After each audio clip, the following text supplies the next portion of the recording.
Gusto mo bang sumunod kay Jesus? Magandang pakinggan, di ba? Pero ang totoo, hindi siya madali. Sabi mismo ni Jesus sa Luke 9:23, kung sino man ang nais sumunod sa akin, ay pasanin niya ang kanyang krus araw-araw at sumunod sa akin.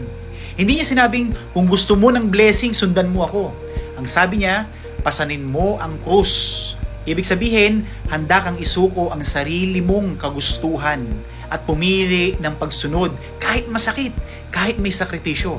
Ang totoong pagsunod kay Kristo, hindi lang tuwing linggo, hindi lang kapag convenient, ito ay araw-araw na pagsuko, araw-araw na paninindigan, araw-araw na pagbitbit ng krus natin.